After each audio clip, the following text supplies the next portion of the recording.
5 decisões que podem reduzir o custo da sua construção. Se você vai construir e quer realmente trazer essa obra para dentro do seu orçamento, já deixe seu curtir, compartilhe esse vídeo porque eu vou explicar para vocês algumas estratégias que eu tenho certeza que vão te ajudar. Então bora lá! O primeiro item que você precisa considerar é construir a sua casa em alvenaria estrutural, seja ela, por exemplo, em blocos de concreto ou até mesmo em tijolo ecológico.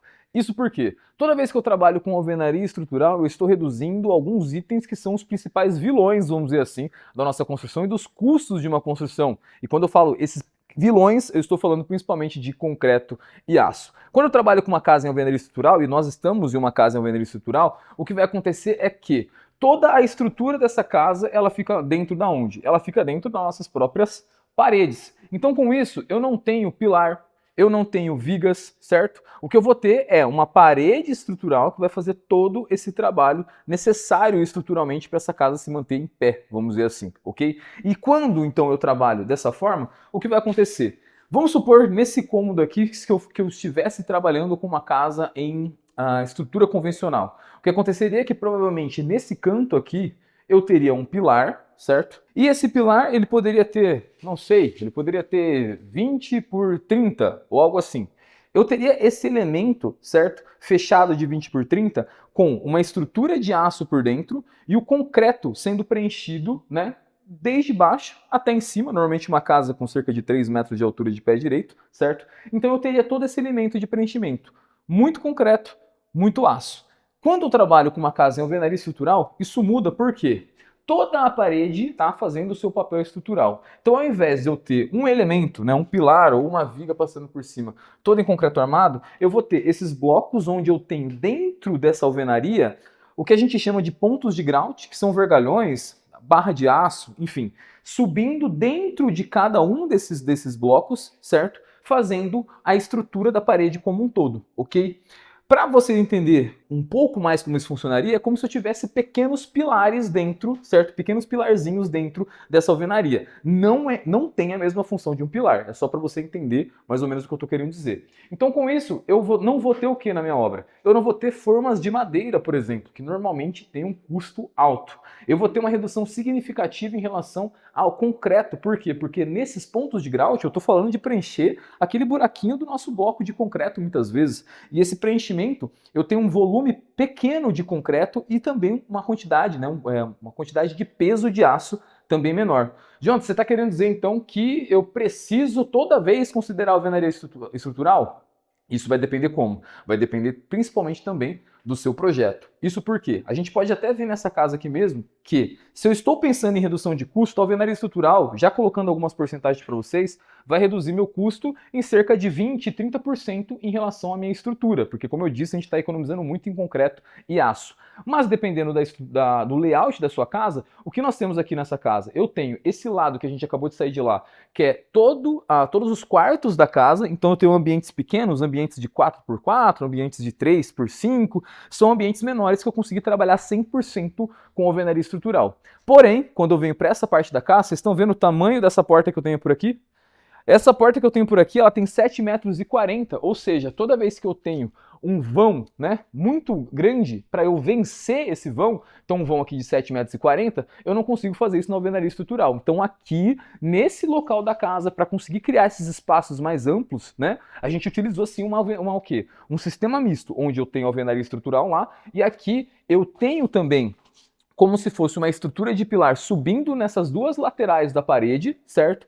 E por cima, aí sim, eu tenho uma viga de concreto armado, uma vez que o vão é muito grande e a alvenaria não comportaria vencer esse vão. Então eu tenho uma situação dessa aqui e eu tenho uma situação dessa acontecendo também aqui. Com isso, vocês podem ver que a gente tem um grande espaço, né, entre a minha esquerda aqui eu tenho minha sala de TV, aqui eu tenho sala de jantar, que está totalmente conjugado, né, com a nossa sala, a nossa cozinha, a nossa área gourmet por aqui, correto? Então com isso, considerem sim utilizar a alvenaria estrutural para reduzir o custo da construção de vocês. Muitas vezes o que eu vejo acontecendo no mercado por aí são profissionais que nem abrem essa possibilidade para quem quer construir. Lógico que ela tem as suas limitações, lógico que tudo tem suas desvantagens, mas se o foco é custo, a alvenaria estrutural vai funcionar muito bem.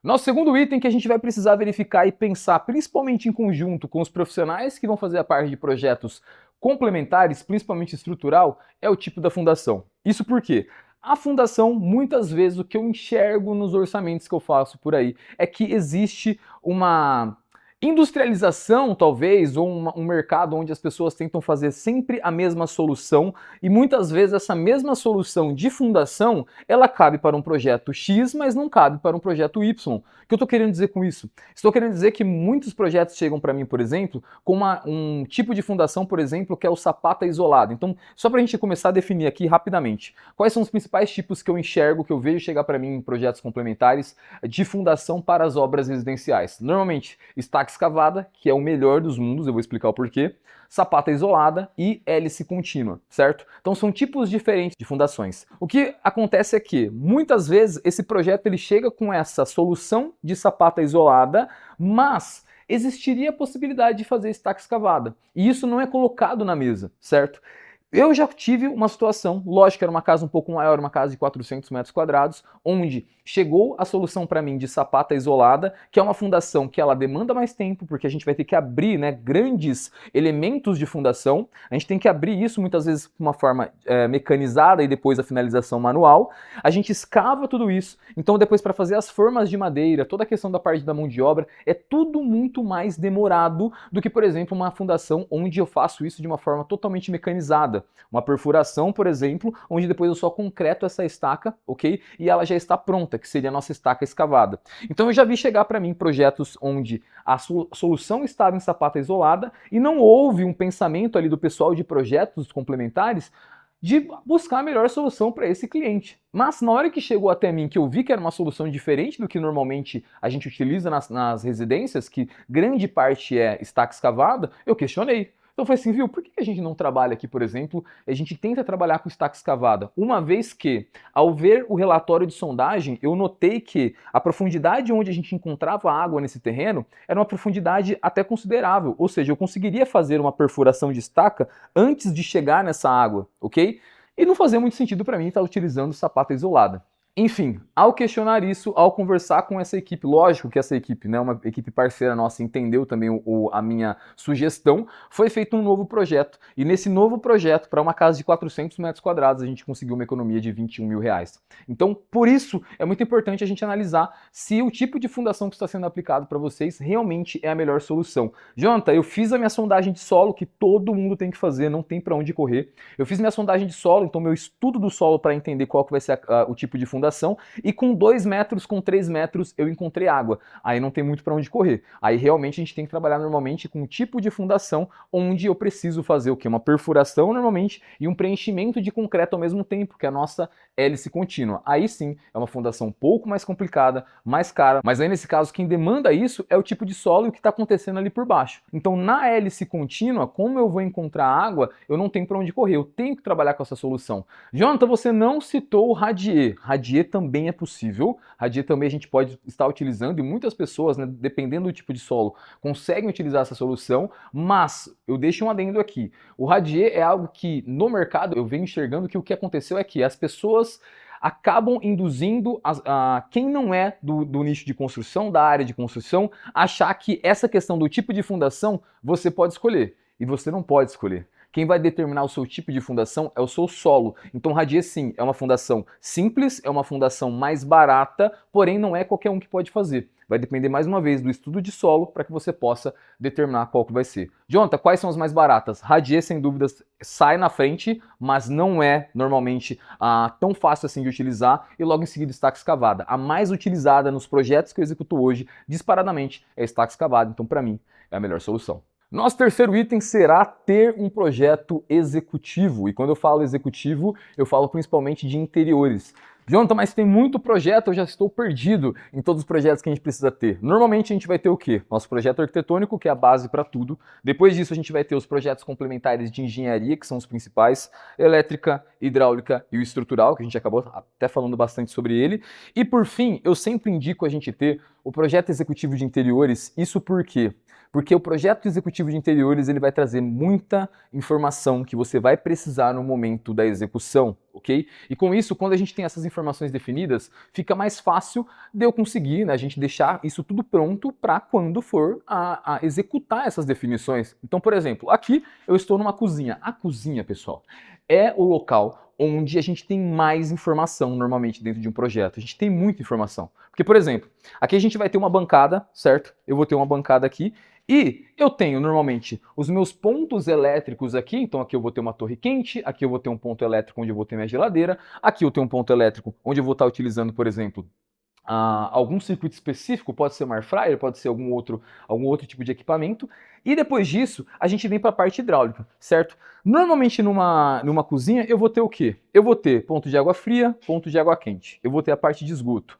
Pode ser que você tenha uma lava-louça. Então, lava-louça, eu preciso saber qual é o espaço que eu preciso deixar para essa lava-louça, ok? Essa lava-louça, ela vai água fria? Ela vai água quente? Eu estou deixando um ponto de esgoto para essa lava-louça? Então existem várias informações que normalmente esse projeto de interiores, né, executivo de interiores, ele vai trazer para mim e vai com isso deixar mais fácil a minha execução. Da mesma forma, por exemplo, a questão de acabamentos. Então qual que vai ser o tipo de acabamento dessa churrasqueira? Por aqui a gente vai trabalhar com pedra. Eu vou trabalhar com, a gente não vou lembrar agora exatamente qual é o nome da pedra, mas a gente vai trabalhar com uma pedra, não vai ser um revestimento, porque a gente está optando por trabalhar dessa forma, uma vez que para a questão de churrasqueira, o revestimento muitas vezes pode ser que ele venha trincar com essa temperatura. Já fiz várias com revestimento, mas se utilizar pedra, a gente garante, a gente tem uma proteção maior de que a gente não vai ter problema. Então, se eu vou trabalhar com uma pedra aqui, o que vai acontecer?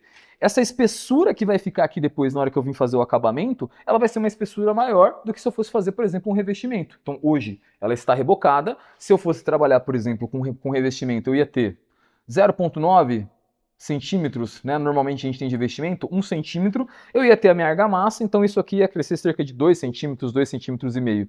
Quando eu trabalho com pedra, isso aqui não vai aumentar apenas 2 centímetros e meio, porque só a pedra normalmente vai ter essa espessura, então mais a argamassa, eu vou trabalhar com talvez 3 centímetros e meio, 4. E isso é uma informação que vai o quê? Ela vai impactar no tamanho da minha bancada aqui depois. Se eu trabalho com isso aqui numa espessura menor, pode ser que depois a minha bancada fique com um vãozinho aqui. Então tudo isso de informação que vai vindo no projeto vai sendo utilizado exatamente para a gente tomar as decisões no momento de execução. E não só na questão de revestimentos ou de pontos elétricos e tudo mais, mas até mesmo a nossa infra, né, da parte de iluminação. Quando eu tenho esse projeto executivo bem definido, você consegue pensar na casa como um todo e principalmente ter uma questão de adaptar essa casa para a rotina da casa. Então pode ser, por exemplo, eu sempre cito esse exemplo, mas pode ser que você goste de, ao sair do quarto, você não ter que entrar no corredor para acender uma iluminação. Você quer de dentro do quarto acender uma iluminação e isso já acendeu o corredor para que você possa vir até a cozinha com tudo iluminado. Ok, Jonathan, mas isso não é óbvio? Não, não é óbvio, porque cada casa funciona de uma forma e muitas vezes, se você só tem um projeto executivo de elétrica ou se você fez um projeto padrão de arquitetura, pode ser que essas informações, esses tipos de desejos que você vai ter para a sua construção não estejam definidos no seu projeto. Então ele vira o quê? Um projeto genérico, um projeto onde o seu ponto de iluminação para você ligar essa iluminação do corredor, ela vai estar no corredor. Então quando a gente senta realmente com um profissional, normalmente os profissionais de arquitetura, para fazer esse briefing que a gente fala, né, tomar essas decisões de como essa casa vai funcionar como um todo, tudo isso começa a ser, né, determinado para que a casa fique do jeito que você sempre sonhou. E a gente vai, por exemplo, para alturas também que a gente vai ter das bancadas, alturas que nós vamos ter, por exemplo, dos lavatórios, tudo isso vem determinado nesse projeto, porque essas alturas que normalmente vão ter ali de 85 a 95 centímetros de altura para, né, uma bancada e para lavatórios, isso pode variar dependendo do quê? Da altura dessa família, tá? Eu já fiz um projeto uma vez que a proprietária, ela era um pouco mais alta, eu fiz a bancada com o máximo que normalmente o pessoal fala que é 95 centímetros e ainda assim ela achou que não ficou tão alta do jeito que ela queria. Então essas, né, definições, isso não tinha, né? A gente não tinha um projeto executivo de interiores nessa casa. Então essas definições, vocês estão vendo como são decisões personalizadas? Então, quanto mais personalização e quanto mais detalhe de informação a gente tiver dessa família que vai morar, mais assertivo vai ser o seu projeto e com certeza você vai reduzir custo também. Por quê? Porque essas decisões, quando não são resolvidas no projeto, têm que ser resolvidas durante a construção e pode ser que essa bancada que ficou com 90 deveria estar com 95 e gere uma quebradeira, gere retrabalhos. Então, o projeto executivo de interiores ele vem para eliminar os retrabalhos e fazer você economizar também. Número 4, considere, ao invés de fechar a sua obra a preço fechado, que normalmente a gente chama de empreitada global, contratar uma obra por administração, uma gestão por administração. Vou explicar para vocês rapidamente as principais diferenças, ok? Quando eu trabalho com obra por administração, eu estou fazendo o quê? Normalmente contratando uma construtora onde tudo vai ser resolvido por essa construtora e eu tenho apenas um fornecedor, a construtora. Então todos os pagamentos serão direcionados a ela e normalmente quando a gente contrata assim, o que vai acontecer é que o preço é fechado e inalterável. Só que quando eu trabalho com empreitada global, a gente tem uma questão de uma margem muito mais alta em relação a essa construtora que você está contratando. Por quê? Porque a construtora ela está o quê? Ela está assumindo os riscos da sua obra sair mais cara do que foi planejado inicialmente. Então, por conta desse risco que ela está assumindo, a margem que ela vai colocar em cima da sua construção vai ser uma margem maior. Então, vamos colocar um exemplo aqui para ficar fácil. Vamos supor que você tem uma obra de um custo de R$ 1 milhão, certo? Normalmente, em uma obra por empreitada global, o custo final que essa construtora vai te apresentar é um custo de 1.300.000 a 1.400.000. Isso porque a margem da empreitada global é de 30% a 40%, ok? Então a gente está falando de uma obra de um teto máximo aí de 1.400.000. A vantagem, como eu disse, primeira, você vai ter apenas um fornecedor, então você paga apenas uma pessoa e também você tem essa segurança de que você vai gastar exatamente o que está ali em contrato. Esse modelo de contratação ainda é muito utilizado, porém ele parou, né? Ele teve uma diminuição muito grande, principalmente durante a pandemia. Imagina comigo os contratos que estavam fechados com esse valor que não se alterava e a pandemia veio, elevou todos os custos. Muita gente quebrou. Eu tenho amigos que quebraram durante a pandemia em relação a trabalhar com empreitada global. Então, quando eu trabalho dessa forma, existem suas vantagens e desvantagens que a gente pode até em outro momento fazer algo mais específico sobre isso, ok? Agora, quando eu vou para uma obra por administração, que é a forma como eu trabalho, o que você vai contratar? Você vai contratar a gestão dessa obra. Você vai contratar um gestor para realmente organizar tudo isso. Nesse momento, nessa modalidade, agora você não tem apenas um fornecedor, você tem diversos fornecedores.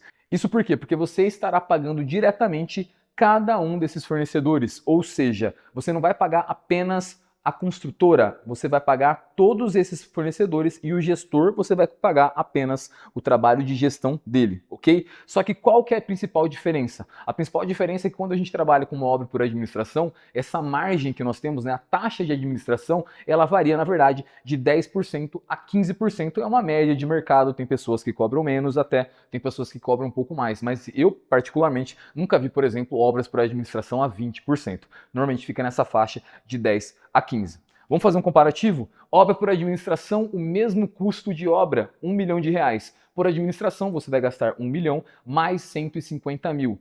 Qual é a questão principal aqui que normalmente eu sinto de objeção? Jonathan, mas quando eu trabalho com uma obra por administração, você quer dizer que esse 1 milhão pode variar? Pode, mas ele pode variar tanto para cima quanto para baixo. Ah, Jonathan, pelo amor de Deus, todo mundo sabe que obra sempre se gasta mais. Não é bem por aí. Se você tem uma boa administração, uma boa gestão, é totalmente possível, sim, a gente economizar durante essa construção e no final a gente ter um custo menor. 950 mil, 900 mil, é totalmente possível, ok? Diferente da obra por empreitada global. Se você fechou na empreitada global e o seu valor é 1 milhão e 400 mil, é 1 milhão e 400 mil e acabou. Mesmo que durante essa construção, essa construtora, ela venha, por exemplo, a ter um custo menor, o resultado, né, o que ela vai conseguir economizar, fica para ela, ok? Diferente da obra por administração. Então, se a gente faz um comparativo rápido entre 1 milhão e 400 mil e 1 milhão e 150 mil, a gente já está vendo uma economia aí de pelo menos 250 mil. Então, considere contratar a sua obra por administração. Número 5 e não menos importante, tenha um planejamento financeiro. Então, por exemplo, se você contratar uma obra por administração, como eu te expliquei que é uma boa solução, é muito importante que você garanta que nesse contrato que você vai ter com esse gestor, uma das etapas, um dos trabalhos de escopo, né, a parte do escopo desse gestor, seja fazer um bom planejamento financeiro para você. E a gente não está falando de um planejamento financeiro apenas em relação a cronograma, a gente está falando sobre um acompanhamento mesmo mensal disso. Então, normalmente, como a gente trabalha por aqui? Eu tenho sim um cronograma físico-financeiro, onde eu mostro para o meu cliente mês a mês o que ele vai gastar dentro daquela construção, certo? Porém, além desse macro que a gente tem, eu tenho um zoom, vamos dizer assim. E o que é esse zoom? todo começo de mês, além de enviar para o meu cliente meu cronograma atualizado, eu mando para ele também qual que vai ser o desembolso desse mês, quais são as etapas que eu estou, no caso, prevendo para a gente ter naquele mês, certo? Com isso ele consegue se planejar financeiramente e até mesmo já me dar um feedback no sentido, Jonathan, acabei de olhar aqui o nosso planejamento mensal em relação a custo e eu vi que a gente vai fechar, por exemplo, o boiler esse mês. Olha, se a gente conseguir fechar esse boiler à vista, para mim é melhor no momento, porque eu vi aqui no seu desembolso que a gente vai gastar algo na faixa de 17 a 20 mil, então seria algo que eu teria condição sim de pagar nesse momento à vista. Tá vendo como essa informação chegando para você com antecedência, você consegue se preparar e até mesmo começar a aproveitar as possibilidades de trazer essa obra, ou esse custo da obra um pouco mais para baixo?